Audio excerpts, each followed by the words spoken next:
I'm sad to say it's the last in our special series of Honest Money podcasts about a really special book, Beyond Bitcoin, Decentralized Finance and the End of Banks.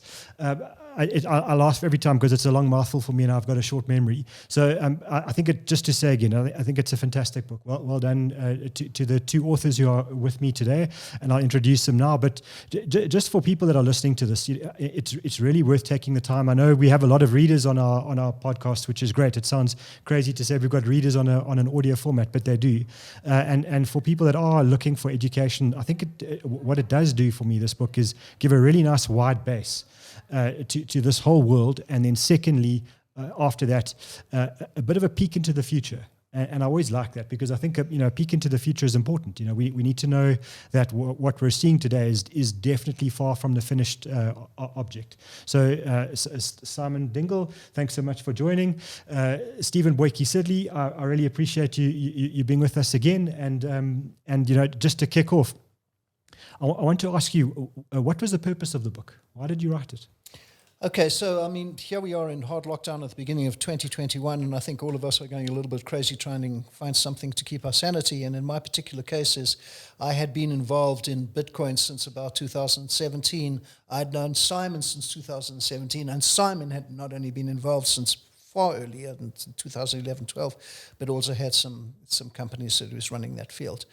I had written a number of books. Simon had written one book, and it seemed like a good idea to write a book together. And it was evident to both of us that there was a gap in the marketplace. And the gap in the marketplace was between the intellectually curious person who had heard about Bitcoin, maybe listened to a podcast or two, read the newspapers, maybe read an article or two, maybe heard about DeFi, but probably not, because we did an unscientific poll at the beginning of 2021 with bankers, and no one had heard DeFi at that stage.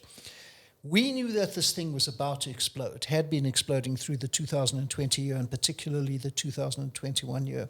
And here was an opportunity for us to build an educational framework that was compelling, quite witty and funny at times, we tried to make it, and transformationally important to the world of finance. So we got together and formed a structure of a book that would articulate this framework of this thing that was boiling behind Bitcoin. Bitcoin was getting all the press and all the media inches, but this one was likely to be bigger and more transformative in its largest incarnation. So we went off to explain to people what this thing was, why it was important, how it works, and what was in it for them.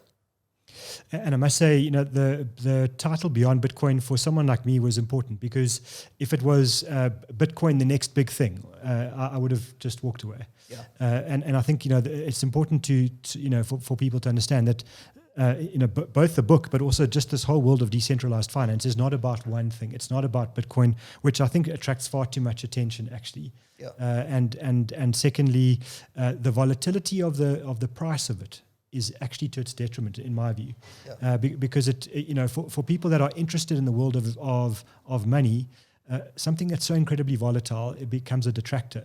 It attracts a certain kind of, and I don't want to say investor because they're not, a certain kind of speculator, and that's a bad thing. What we don't want is hot money chasing something because it then falls over. Yes. What you want is, if you're going to build an ecosystem, you want it to gain momentum and keep momentum, and so all the attention that Bitcoin gets for its rises, I think is really actually quite bad, because it's followed by falls, and not inevitable falls, but speculation bubbles, etc. Become a problem for an ecosystem like this, because it's far bigger, and I think that's the point you're making in the book. This is not about one thing. It's about a conglomeration of things, and we don't actually even know today what they're all going to be. Is that fair? Unfair? Yeah. I disagree with you on some points. I don't think enough people are talking about Bitcoin. It's it's only managed to capture $1 trillion in 10 years. And also volatility is something you're going to have in the early stage of any asset class. Gold was wildly volatile, on the frontiers when it was first being mined. It's just, so I'm not disagreeing with you that volatility is a bad thing, but it's kind of the first phases of any asset class are going to be volatile. But yeah, I think for me it was also just learning myself. You've written books before, and I'm sure you found the same thing, that you kind of forced firstly to interrogate your own understanding of something and really battle test your own opinions.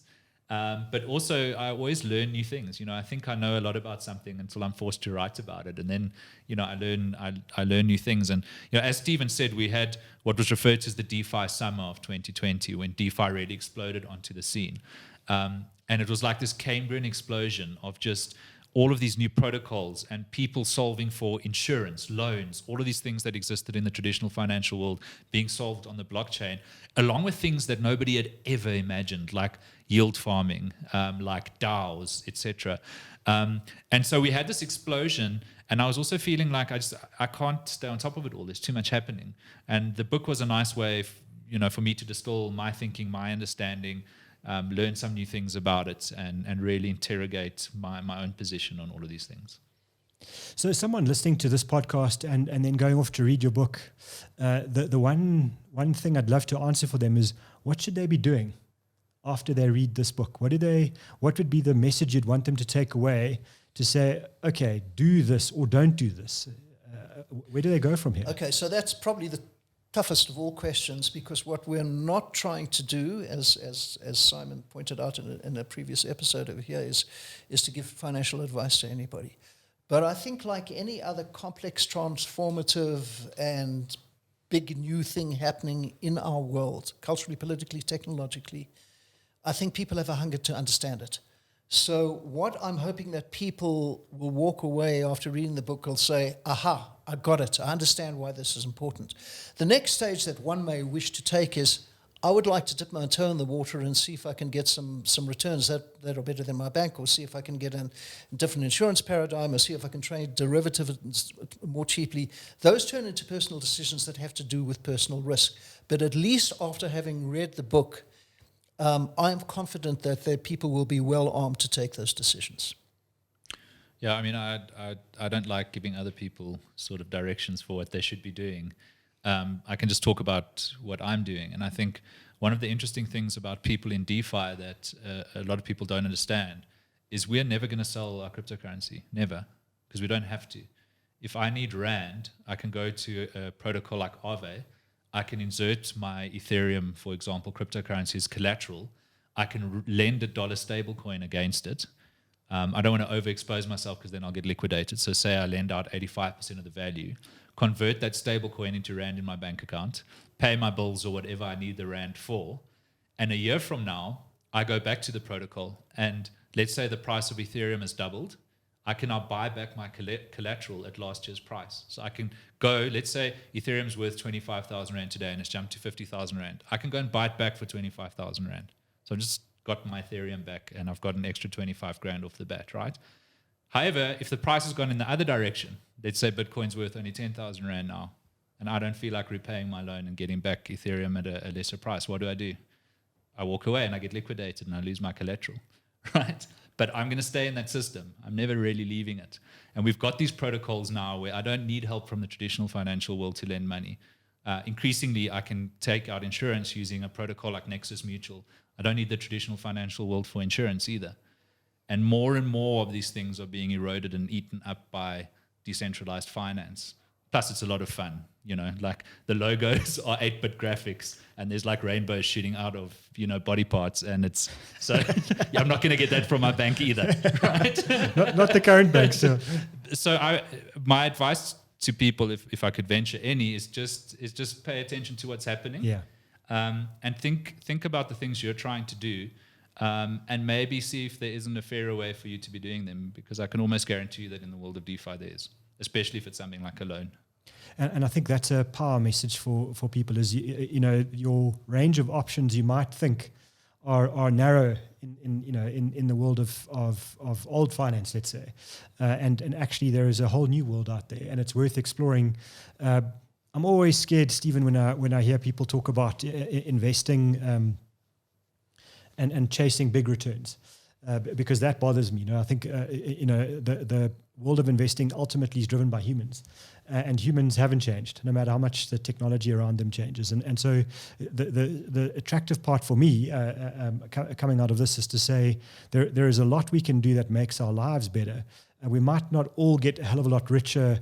And I'm saying all. There will be people that will, like everything, make enormous amounts of money, and I'm sure there will be big losers as well, because that's, again, it's humans. It's not about the ecosystem. It's about who uses it.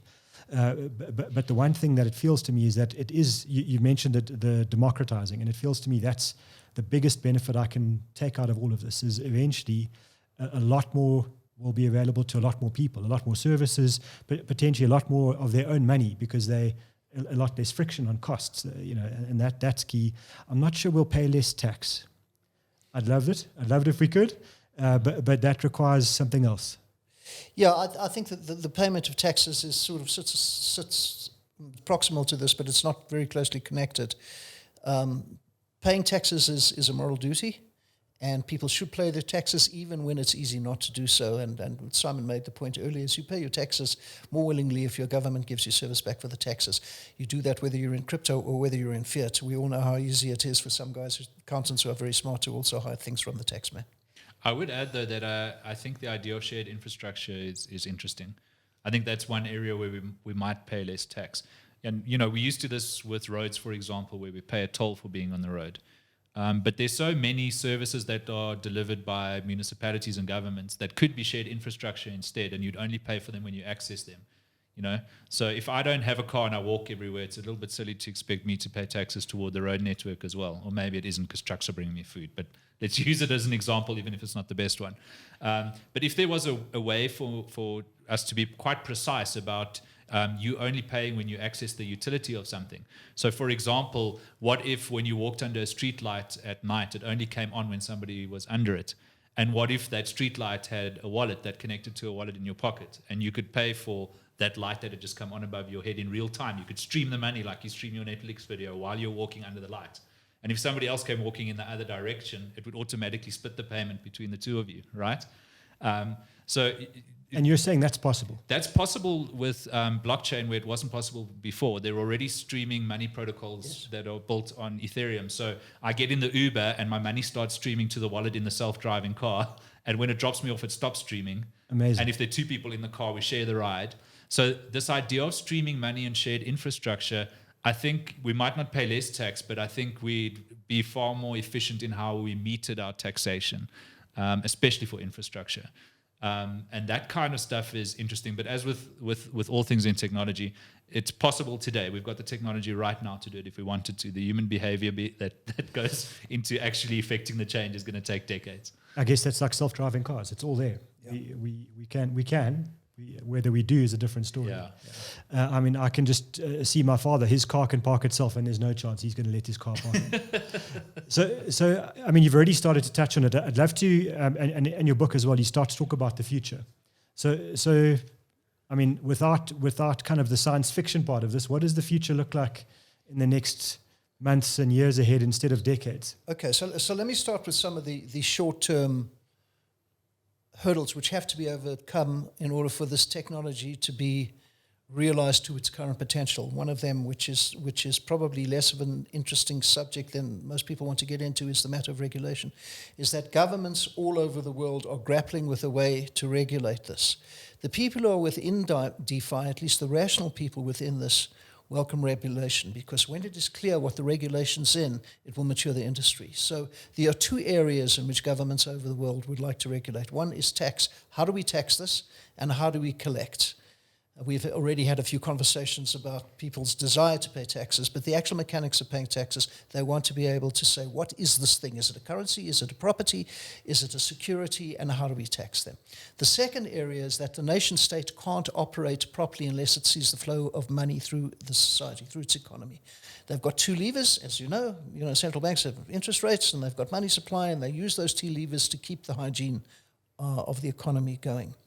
They're trying to regulate that around DeFi as well. Unfortunately, the laws as currently written are 50 to 100 years old, and they are not applicable to something that moves as fast as a digital currency. So when you talk about the future, the most important thing that will happen over the next year to two, because the stuff moves quite slowly, is a clarification of the regulatory landscape, which opens up further innovation. You may want to talk about some of the other stuff that's coming up in the future. NFTs is one of them, but that's a 5-hour discussion. So I've stayed away from NFTs on purpose. I know you covered in the book, but it'll take us down a different rabbit hole. Yeah. I would say if one zooms out, the bigger thing for me is that there was a battle that started in the 90s when we've had a public internet for the first time. And that battle is between centralization and our traditional constructs around authority and decentralized information networks. And that battle's turning into a war now. And I think that's going to be a big part of the future, is going to consume between this tension between the old world, where the propensity is to control and limit and meter, and the new world where things are open and free and accessible, permissionless, trustless, etc. And that I think that's going to define a lot of what comes in the next 2 decades. And I think it's going to manifest itself in real conflict. I think to a degree, we're sitting here at the time of recording with a full-on Russian invasion of the Ukraine. So without going into the politics of it, etc., I think that's in some degree a manifestation of this tension. Yeah, I think we probably see it as well in the whole resistance against vaccines. And we see in Canada and the States with big anti-vaccine protests, and that's not necessarily just about vaccines, right? It's about people feeling controlled, and it's the resistance to that central control on their lives. Yeah, just to expand a little bit on one of the aspects of what Simon just said, the great battle between centralization and decentralization. I'll give you one expression of that would be well known to most of the people who listen to this podcast, is that the concept of a corporation, in order to put together an organization to do commercial work, it's either got to be a corporation or a partnership, an LLC. There are very few structures that have been regulated by a government.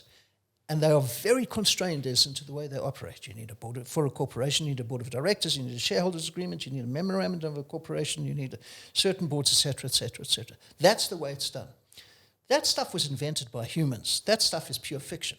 Somebody wrote that up as the best way to do this. In the world of decentralized blockchain, the way that a common interest is codified can be anything. It does not have to conform to a set of corporate documents. And that is the difference between a centralized way of looking at organization and what Simon talked about is the decentralized way of doing it. The reason that it has never been done before is it turns out that the blockchain is a very easy way to express that sort of infinite decentralization and elasticity of rules. We're so constrained for time always on these, and I need to ask you my favorite question. So everyone that arrives gets put in the hot seat, and the question to both of you, but please answer separately, will be, if you could meet your 21-year-old self now, knowing what you know about the world and life lessons, what would be the one piece of advice you would give that 21-year-old self? Okay, I have a 21-year-old son, so this is opposite. The piece of advice I'd give to him, which nobody gave to me and I didn't invent on my own, was to read outside your comfort zone. To read stuff in which you only have the most peripheral interest and would never think about reading a book about fungi or genes or archaeology, because it's not in the center of your interest, because your center of your interest at that time of life may be involved in other things, in sports or whatever. Read outside your comfort zone, because the more widely you read, the better context you have about how the world operates, and the better context you have about the world operates, two things happen. You're happier and you grab opportunities more readily. Thank you. How specific can I be? Because, I was 21 before the iPhone came out. It would have been like, buy Apple shares and then use the proceeds 10 years later to buy Bitcoin. To buy Bitcoin. Well, that's really specific and never going to be replicated. I could be less specific, maybe would understand compound interest. Understand compounding. I would explain compounding to my 21-year-old self. Like, understand compounding and stop worrying. Stop worrying. It's amazing. Thank you to both. I think it's interesting to get it from an author, because it's probably the first time I've heard someone give that piece of advice on the show, or as you say, maybe not globally, but stop worrying is amazing. It's a piece that comes through from people that are successful in their fields, that we end up overthinking things and not just starting sometimes. Yeah. Thank you so much to both of you for joining and for giving me the time to do 3 episodes with you. The book is called Beyond Bitcoin. I'm not doing the last part now. I'm done. I think for people reading, And for people listening, you will gain a lot from this. So go and buy the book, Beyond Bitcoin, Decentralized Finance and the End of Banks. I have to do it one more time. And it's worth your read. I promise you, and I promise you I wasn't paid to say that. Thanks so much to both of you. Thank you, for Warren. having It us. was Thank you. good fun.